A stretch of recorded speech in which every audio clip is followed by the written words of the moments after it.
it's also going to be possible to put presentations on the ITI website, isn't it? Okay, so you can pick them up from there as well. I also did give you an email address at the end of the presentation, so if there are any questions that come up after the event, I can address them then. I'm happy to take questions at the end of the presentation, so again, if you want to jot them down as you go, then that would be useful. Okay. Working as a freelance translator or interpreter, as most of us do, is all about being your own boss, and most of the time we take that to mean having the freedom to do what you like, when you like, not having somebody constantly staring over your shoulder, checking you, and so on and so forth. But for the next 35 minutes or so, I want to look at what being your own boss means in terms of managing your own career. And I think that brings a number of responsibilities, but also actually a great sense of empowerment, which is a very positive thing. And I want to look in some practical terms at the actions you can take when you leave here today to get your career and your business moving in the direction in which you want it to go. I'm going to be looking at two main areas. First of all, I want to look at the process of planning your career development, covering what I mean by being your own boss, why you should even bother to worry about planning your career development, and then both identifying your goals and understanding where you are now so that you can get yourself to where you want to be. In the second half of the presentation, I'm going to be looking at the practical side of that, the journey, as I've called it here. There are some very tortuous references to journeys and directions in this, so bear with me. And I'm going to look with reference to four main areas: language skills, subject knowledge, business skills, and accreditation, with a little bit of an extra emphasis on chartership. If you've ever been employed in a company of any size, you may well have been through the annual agony of the performance review. It's often a box-ticking exercise, something perhaps you feel you have to get through to keep human resources happy and so forth. At its very worst, it can become a them and us situation where you feel that somebody is looking to punish you if you haven't lived up to expectations, looking for the bad rather than the good in you. But if it's done properly, it's a very rigorous process and a very positive one, because it gives you a chance to review honestly what has gone well over the last year or whatever period you're reviewing and understand why those things were successful. It's about identifying where things could have gone better, but in a constructive atmosphere, and assessing the skills and knowledge you need in order to tackle that same situation more effectively next time round. And it's also about planning where you want to go next and what you want to achieve over the next period. Now, if you're freelancing, as most of us will be, you don't necessarily have that formal structure in place. You actually have to create it for yourself, and that's what we're going to be talking about today. Literally being your own boss. So we're going to go through how we're going to take ourselves through a process of identification, review and taking action that will help us to get to where we want to be. Before that, though, somebody I'm sure will be thinking, well, either how can I or why bother? And in preparation for this, in fact, the precursor to this presentation, I ran an informal poll on a Translator website in October 2007. As you can see, I've got about 1,200 respondents. And the question I asked was, do you have a plan for your career development? And looking roughly, you can see about 2/3, 66%, came up with, yes, I do in my head, or, but I do, but it's only a vague one. Another 14% or so thought, well, no, I don't, but it's a good idea. And actually just 3% of people, fallen off the end there, said, yes, actually, I do have a plan and I've got it in writing. It's a tiny, tiny percentage of people who thought about it. As you can see, about 12% of people said, why would I? So that was helpful. You may be wondering how on earth at this stage in your career you can plan for anything, because you probably haven't even got started yet. And it does seem a bit of an unknown when you begin, and you learn more as you go along. But I think there are some compelling reasons why you might find it beneficial to take a more structured approach to your development. And frankly, you may as well start as you mean to go on. I think the one thing I can guarantee, even over the time that I've been in translation and interpreting, is that the world changes all the time. It moves on, for example, in terms of technology, business practices, language and legislation. And to give you a few examples, if we look at technology, you will see there have been vast changes in communications techniques, in hardware, especially in software, the changing file formats and so things are coming on stream all the time. If I look at business practice, I think one of the main areas would be customer expectations, actually, which Anna's just been talking about, in terms of the speed at which you're expected to work and deliver things back, and in terms of the technical skills you need in order to support that. But I'd also look at the development of new areas of work, such as transcreation, Localization, something I'm seeing quite a lot of at the moment, was it's editing, say, English when it's been written by non-native speakers and needs to be spruced up, or in some cases entirely rewritten. As far as language goes, it changes, as we know, all the time. Think about new words, new phrases, new cultural references coming in all the time, plus the changes in technology and science and markets and society that we need to keep abreast of in order to do our work effectively. And to look briefly at legislation, as a freelancer, you absolutely need to know about tax. You may, if you're a successful freelancer, need to know about VAT. And you certainly, if it's one of your plans is to expand your business in the future and talk about take on other staff, is to know about employment legislation. So constantly, the world around us is moving all the time. Your business, once it's established, may also move on. You may, for example, want to move away from working for agencies, if that's what you've always done, and start building up a base of direct clients. You might, if you find you're very busy and overwhelmed with work, actually choose to outsource some of that. If you're working for direct clients, you can move some of that onto other translators, effectively becoming an agency yourself.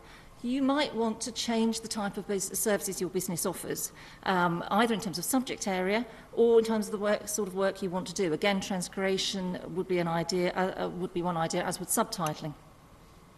And you might want to develop your skills in other languages if you find there's a niche in the market. Maybe you've got 2 or maybe 3 languages and you've concentrated on one up to now, but actually you think, no, actually there's more work coming in my kind of minor languages, maybe I can build those up.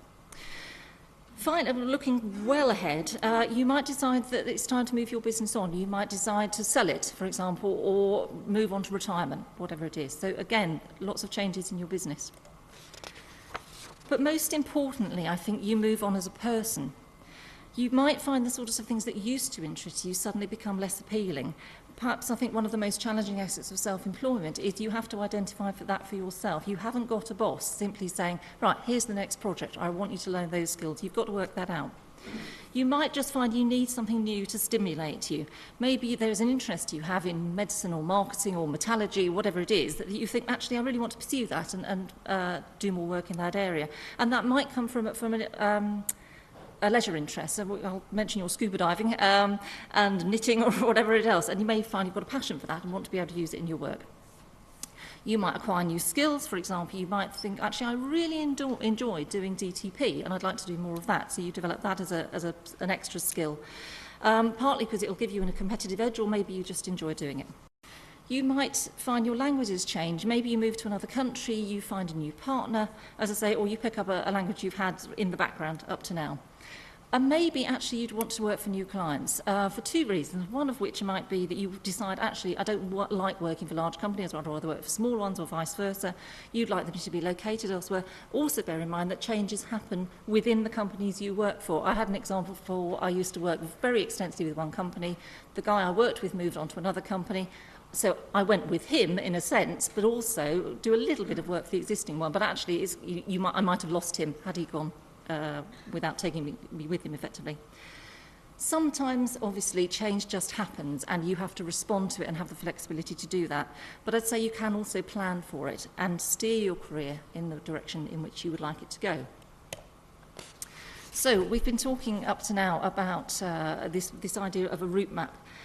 And the first thing, in order to draw that map, I think the first thing you've got to do is identify where it is you want to go. It may sound obvious, actually, but until you've worked through that, it's impossible to get there. You can spend an awful lot of time and money and effort going down a direction that isn't relevant to you. And I suppose the example is it's a bit like driving from London to Cornwall, and you get to Cornwall and think, no, actually, I really wanted to be in Edinburgh, and you've wasted a vast amount of time doing that. I think too often people do think of professional development only in terms of going on a course, and courses like today's are excellent, but I think you need to bear in mind they serve an end, they're not an end in themselves. So you need your objectives first, and then the actions you take are the ones that feed those, not the other way around. So you're going to set yourself a destination, a goal or an objective. There may well be more than one, and I've listed a couple of examples here. I would argue, though, that it's probably not sensible to try and move in many directions at once. It's probably better to focus on 2 or 3 and say, right, that's where I want to go, and really focus on that. So, for example, you might want to increase your income. You might think it's becoming essential, as Anna was saying, to work with computer-assisted translation tools. You might feel very isolated in your work and want to develop a wider network of colleagues. And they're all very sensible objectives, but if you're going to achieve them, you need to be more specific, otherwise you don't know when you have achieved them. So, you might have come across the model for objective setting known as the SMART model, and SMART stands for the following things. So objectives must be specific, measurable, achievable, realistic, and time-bound, hence SMART. I'll go on to explain what each of those means just now. So you need to take each of those objectives you've set yourself and turn them into SMART objectives. So you've decided you want to earn more money. First of all, make it specific. How much more? What does earning more money mean? Does it mean £5,000 or does it mean 10% of your turnover? Maybe it only means £500, but that's down to you to decide. Is it measurable? i.e., how will you know when you've achieved that? In this example, it's quite fairly simple. Provided you keep decent financial records, it's not problematic to see whether you've made that improvement. Having said that, if you've decided to do something like learn to work with computer-aided translation tools, you've got to find another way of measuring that. And that might be, for example, in a first year to say, I will learn this tool and I will process a simple document using it. And the following year you may say, no, I want to get more advanced skills in that tool. But again, you need to find a way of doing it. Bear in mind also that if you've set, say, a financial objective, which is quite ambitious, say you want to earn another £3,000, okay, that's £3,000 in a year, which is easy to say, but you've also got to bear in mind, okay, that's another £250 a month without taking into account holidays, so how am I actually going to achieve that, and can I break it into small steps so I can plot my progress as I go along? Is it achievable? I'm going to take that in this example to say, will the market take it? It may be an extremely good idea for you to earn more money, but is it actually possible within the scope you're operating in? And alongside that is it may be achievable, but is it realistic for you? So you may, for example, think, okay, I'm fairly confident there's scope in increasing the work I do in subtitling, for example. And you know that it's a growth area in the market, so it's achievable. Is it realistic? Well, it depends on whether you've got the time, the skills, the capacity, the equipment to do it. So that's about looking at your own resources and seeing what you need in order to achieve that goal. And lastly, it needs to be time-bound. So when do you want to achieve this by? You're looking to do it next month, next financial year, maybe over 5 years. It depends on the type of goal you're looking at. So now you can say, instead of, I want to earn more money, I want to earn another X £1,000s by the end of next year, say. And it becomes more practical. Work through this process for each of the objectives you set yourself. You might find it useful to talk it through with somebody else, just to sanity check it in a way. And you need to represent these objectives in a way that you will find meaningful. It might mean you draw up a table or put a chart up somewhere or have a reminder on your computer. It might be a diagram, however, it depends how you want to set it out. But it has to be something you will come back to and check your progress on. It's useful to set yourself dates through there to help you through the process. So you've identified where you want to go, but to state the obvious again, how can you get where you're going to if you don't know where you're starting from? You need to review where you are now, and that means you need information. You need information about your business, you need information about your markets, and above all, you need information about yourself. So about your business, the basic stuff. What's your volume? What's your turnover? What are your costs? What are your profits? Therefore, what is your margin? Is your business a startup? Is it growing? Has it reached a steady state? Or is it declining? And why? About your markets, if you are just starting up, or if you need or want to increase your income, what's happening in the market? Is there, for example, downward pressure on prices, or is there scope for increasing them? What are the growth areas? What new subject areas or languages are in demand? If there is a glut of translators in your language combination, which is very often the case, say in the main European languages to and from English, what can you do to differentiate yourself? Where could you pick up new clients, and how can you improve your productivity? And it's all those sorts of questions that will help you to determine whether the goals you've set yourself are A, achievable, and B, realistic. You then need to come back to this idea of being your own boss and looking at yourself and carrying out a really candid appraisal of where your strengths and weaknesses lie. What do you enjoy and what bores you? It's absolutely critical, I think, if you're going to enjoy what you do. So you need to carry out this appraisal and you need to really test the evidence. It's very easy to have beliefs about ourselves which may not actually turn out to be true. You may, for example, think that you have excellent time management skills. Arguably, if you're getting up at 5 o'clock in the morning routinely for a 9 o'clock deadline, actually maybe you don't have very good time management skills unless you happen to enjoy watching the sun come up. Equally, on the weakness side, you might be part of a user group for a particular tool that you use and think, I just don't have the skills that some of these people have. I don't have the in-depth knowledge. That's a real weakness. But again, is it a weakness depending on what you're trying to achieve? It may or may not be. So again, talk to somebody else if it helps to test the evidence, but make sure it is somebody who will be blatantly honest with you. Okay. So by now, we have some idea of where we're trying to get to. We know where we are now. The interesting bit is the journey, and that's the bit in the middle, and that's what we're going to look at next. How you make that journey is going to be different for every person in this room, and it's going to vary on what your objectives are and the timescales you've set for yourself. What I'm going to do in this next section of the talk is take a number of areas, the ones listed here, and suggest some ideas. They won't by any means be relevant to everybody in the room, but I'm hoping to spark off some ideas that you can then use for yourselves. And bear in mind, an awful lot of the examples I'm going to use do come from translation rather than interpreting, because I'm a translator, not an interpreter, but they should be applicable in any case. So let's take a look, first of all, at language skills. I think this is the area in which an awful lot of translators and interpreters find it very hard to accept that they need to develop at all. And the argument goes, I'm practicing every day, I develop just by doing my job. And to some extent that's true. I mean, clearly you're researching all the time, you're honing your skills, you're broadening your experience. But I still think there are things you can do to get even better and to keep on top of your game constantly. I'd sort of take the example of my dentist and think, yes, my dentist practices dentistry every day of the week. That's great. He must be a very good dentist. Actually, if he was still using the techniques that he learned 20 years ago, would I be happy with that from a client point of view? Maybe not. Think about, if you have all this knowledge and experience that you're building up, think about how you can capitalise on it. If we take terminology management as an example, how well do you organise it? Do you run a translation memory programme? And if you do you maintain it? How do you make real brilliant use of glossaries and terminology databases, either proprietary versions or things you've developed for yourself? Critically, are the tools that you use still adequate? When you're starting out, it may be absolutely fine that your terminology exists as a table in a Word document or a spreadsheet. As you grow, that may not be adequate anymore, and so you may need to review how you do things. Do you need to take your glossaries and enlarge them or merge them or split them, for example? If one of your objectives is going to involve outsourcing to other translators, is it going to be possible for you to share your existing glossaries with them? Or is it a case of thinking, well, I've got some notes scribbled in the back of a dictionary there, and I've got a table over here and a spreadsheet there, and over here I've got a big wad of paperwork that I've written up and marked up, but I've never actually done anything useful with. And again, have you backed them up? Terminology management, though, is just one area of your language skills where you can help yourself. As we said earlier, language changes all the time. New words enter the language constantly. When I first gave this presentation a couple of months ago, we were all busy talking about subprime mortgages. In the last few months, it's all about the credit crunch.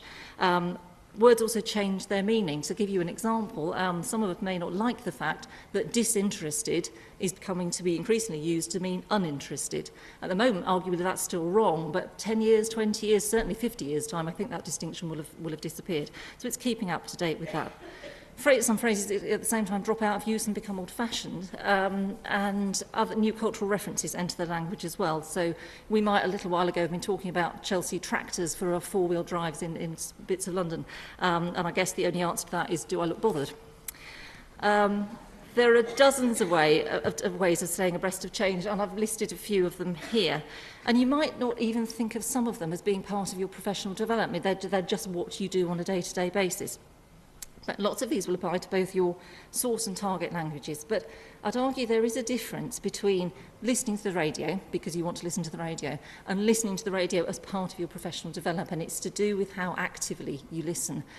So, for example, if you see a programme coming up on one of your specialist subjects, fine, listen to it because it's an interesting programme, that's great. But then try and go back to it and have another go, as it were, and listen to it for the language. That's the point at which you can really concentrate on usage, feed your glossary glossaries and your terminology lists and so forth. It's where something like the Listen Again feature on the BBC Radio, for example, is extremely valuable because you can listen to the first time and go back and have another go. Similarly, with articles and websites, they are a rich source, obviously, of terminology and usage, and you can use them to enhance your own glossaries. If you can find parallel text, so side-by-side source and target languages, either on the web or in, say, an annual report published by a multinational company, they can be absolutely invaluable, provided the translation is of good quality, which it may or may not be. If it isn't, look at it yourself. Think, okay, no, that isn't very good. What would I have done? What can I draw from that? Read your junk mail is, I think, one of my critical tips. These things, you get all these things through the door. You get, notices of meetings to attend AGMs, letters from charities, also catalogues, all sorts of things. They're a rich source of terminology and usage, and they're very often written by people who are absolutely expert in their field, so use them. They're too good to chuck out.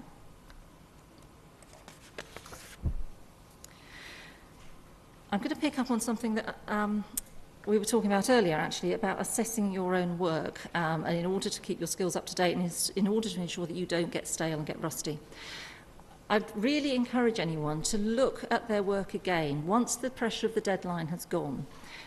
If you're working for an agency and you know that they have their work revised and proofread, I would ask for feedback. And if you know there is a proofread version out there that was the final one and you'd like to compare it with your translation, your agency is willing to do that, I think that's an extremely good idea. I do a lot of revision for one of my clients, and I have a number of translators who will always say, send me your version once you've edited it. I want to see what you've done with it. And to me, that's a sign that they are passionate about learning and keeping up to date and have that very constructive attitude towards feedback. Equally, if somebody asks you for feedback, as they may at some point in the future, take it as a genuine request and have the courtesy to be honest with them. I don't think there's anything to be gained in telling somebody their work was up to scratch if it really wasn't. It doesn't help them and it doesn't help you. So if you've had to make changes, say what they are and say why you've made them and make it a learning experience. Obviously, it's critical that you are courteous. You may have criticisms to make of the work, but you're not making an attack on the person. I think that's very important. But equally, if you've got positive comments to make, be specific again. It's lovely if somebody says, oh, that was great, but it's actually not very helpful. I need to know why it was great so I can make it great again the next time. A lot of us don't actually get feedback from clients. I know I can divide clients into people who give me feedback and people I never, the job goes out and that's the end of it. It's much nicer if you do, but it's not always the case. You could think about setting up an arrangement with a translator colleague instead to assess your work, and this ties into what we were saying earlier about getting references from people. I'd say if you're starting out in the profession, why not contact another translator, say through the ITI networks and so forth, and ask them for feedback. So you give them a piece of work, you pay them, I would say, their standard hourly rate. But it's going to be money well spent because hourly rates are, not ridiculously high very often. And often people will be willing to cut you, a bit of a deal because you're a keen new member of the organisation. And ask them to give you feedback. Equally, if you're more established or say you've been working for long but you want to move into a new area, you could set up a reciprocal arrangement with a colleague. So you each do some reviewing of each other's work. This is where actually the professional bodies such as ITI do come in, because as a member you've got a ready-made network of people who are willing and able to help you out, and I've been struck in my time in the profession that people are generally extraordinarily generous, so you pay it forward in time. Lastly, you need to be critical of your own work and question whether what you've done is really good enough or is simply good enough but not as good as it could be. Check your references. Have you allowed yourself, for example, to think, oh, well, there are lots of Google hits for that term, so it must be right, without checking the quality of your sources, because it's variable, let's face it. Again, use your contacts through such things as electronic groups to check terminology, and remember that people often have expertise beyond their working field. So I've had various conversations with people over the years about fencing and off-road driving and all sorts of things.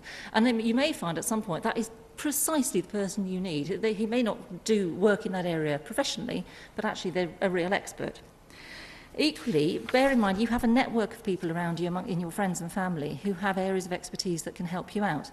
For example, amongst my friends I have an accountant, an occupational psychologist, an actuary and my builder who have all sorted me out on one occasion in some way or another by knowing the term as it's used within the industry.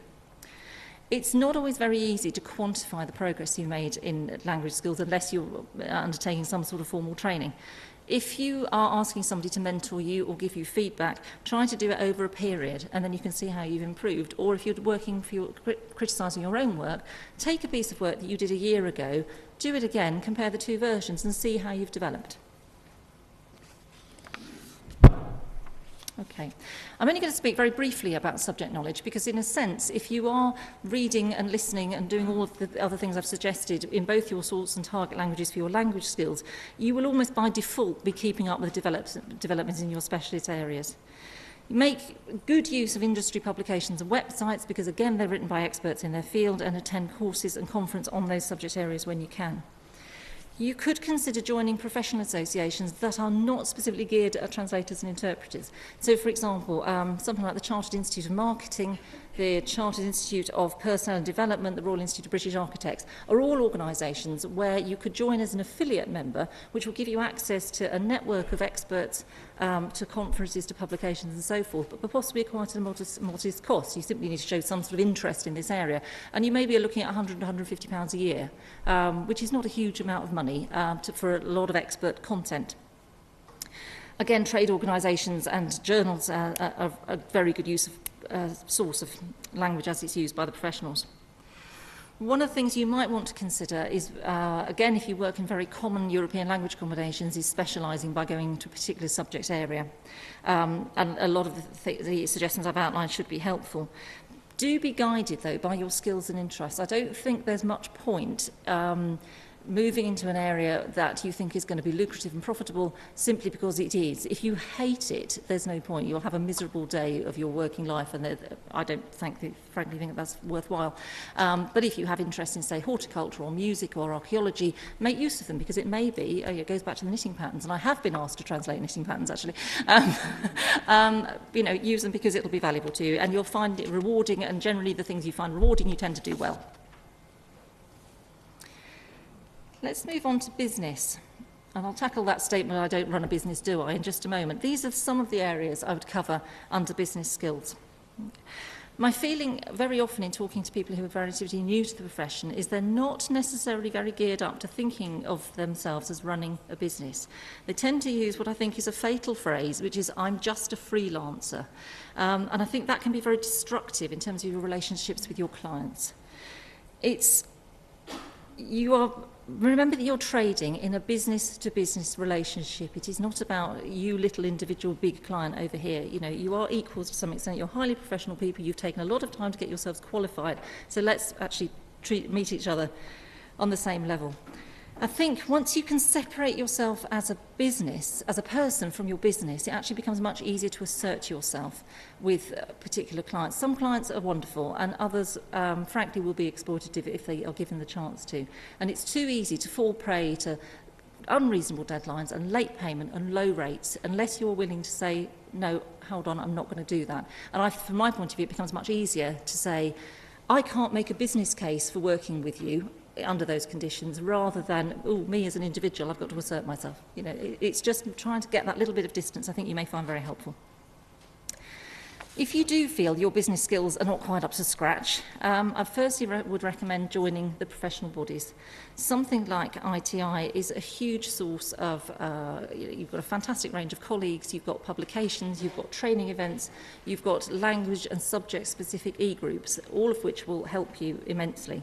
And they're very valuable insofar as they will give you, for example, there'll be articles in the journal, in the journal, the bulletin, about business-related issues specifically for translating and interpreting companies, because we are a little bit of a different sector to some others. Also, if you're going to use particular tools, I would recommend that you join the user groups for those tools. If you go to something like yahoogroups.com, there's a whole list of user groups that you can join for particular things. So either go there or look at the websites for the particular tools you have. When you start out, you may find that all the questions being posted are way over your head, and I'll never understand how to use this tool anyway. But bear in mind that once you've got access to the group, you've got access to the archives, and chances are somebody will have asked the question before, and you can get a lot of valuable information from that. Okay.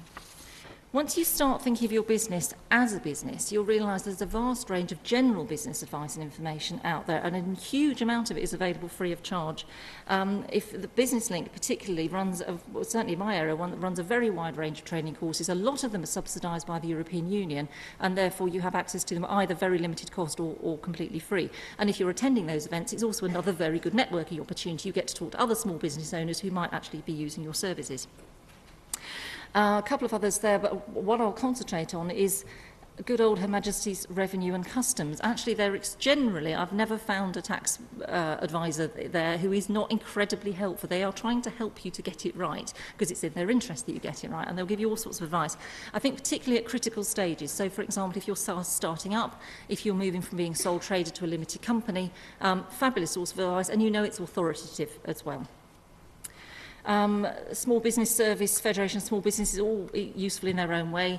Also, think about the major high street banks. Again, vast numbers of resources available. If, for example, you've never thought you needed to produce a cash flow forecast and you suddenly think, oh, actually, yes, I do, but I don't know how to go about it, go along, ask for their business startup pack, and you'll find all sorts of templates and information, often on a CD, which will give you an idea of how to start up. There are a lot of women in translation and interpreting, so if you're one of the few men, you're welcome to go and look at the sites. I'm sure that they won't ban you, but again, we have got a couple of specific advantages, certainly places where we can market our services. All of those are particularly worth looking at. I like the Bag Lady particularly. I think it's an appealing title.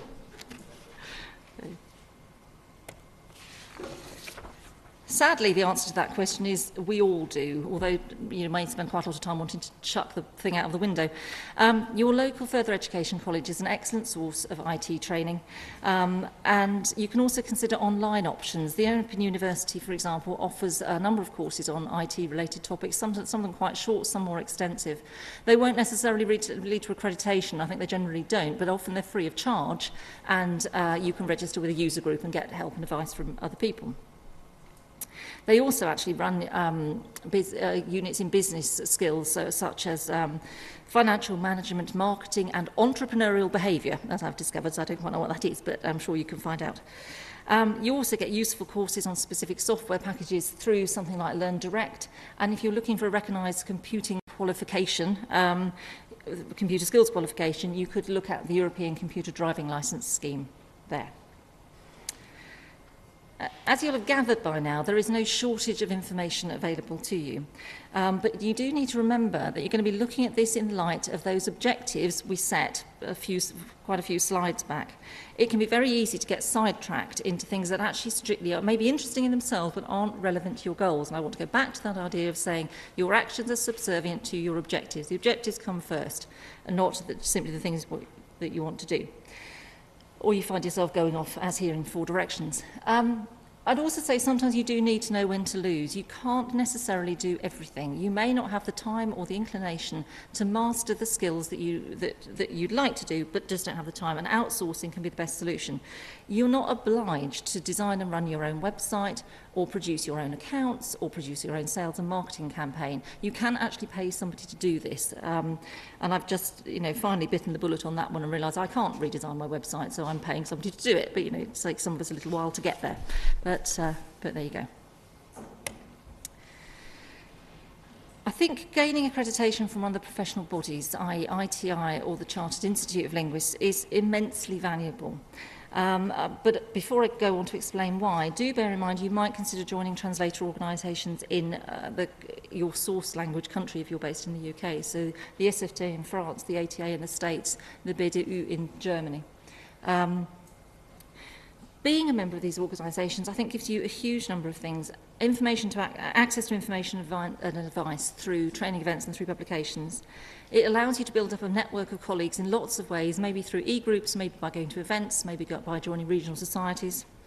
It allows you to raise your profile in what is a very competitive market. It gives you an opportunity to be actively involved in the development of your profession, and there's a wide range of member benefits on offer, such as discounts on professional indemnity insurance and publications and so forth. One of the projects I've been involved in very closely for the last 12 to 18 months is the Chartership Scheme, which has been set up jointly by the Chartered Institute of Linguists, ITI and IEC, which is the International Conference Interpreters Association.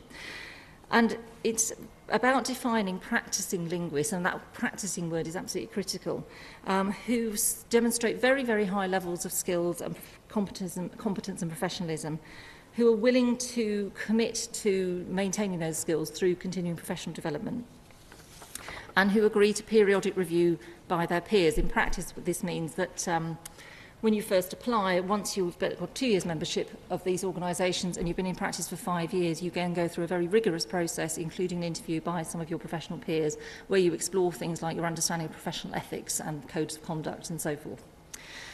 It's obviously not, if you're right at the beginning of your career, this isn't something that you're going to be able to apply for at the moment, but it is something to think about and start building into your future plans. The thing I would say is it is absolutely solidly evidence-based. So if you were thinking of applying for it, you need to keep very good records of, for example, your continuing professional development activities, the volume of work you've done, and so on and so forth. So if this is something that you think you might want to go for at some point, then do start keeping your records now, because it's much easier to do it as you go rather than it is trying to recreate them by going backwards. So all the way through, we've been talking about a route map to success, and I just want us to stop and think for a moment about what success in these terms actually means. It might, and it's going to be different for everybody. It might mean, I know exactly, for example, what I want to get out of my career, but it's probably not going to be the same as any other person in this room. So does it mean to you, how much money do I earn? How much volume do I get through every week? Does it mean having status in the profession and being recognised for your contribution to it? Does it mean being an absolute authority in your specialist areas, or the person that you know your client will always choose to work with you if they have a choice? Maybe it's about writing the fabulous ad campaign or capturing the essence of a line of poetry perfectly, or maybe it's about more personal aspirations to do, say, with creating a better balance between your work and your personal life. Again, it's up to you to decide what that means, but that again will help define what your objectives should be. So, as every child in the country has no doubt said at some point, are we there yet? I normally say that about 3 minutes after leaving the house, but there you go. So you've defined what success means, you've identified where you want to go, you've reviewed where you are now, and you've worked out what you need to do to get from A to B. So you're done? No, because it's a process, as the circle is attempting to show. Developing your own career, really being your own boss, is a process that will continue throughout your career. And I hope that doesn't make it sound like too much of a chore, because it shouldn't be. It's a very positive process because it means you have control. You get to set where the goalposts go, and you actually get to move them if you want to, and that's the right thing to do.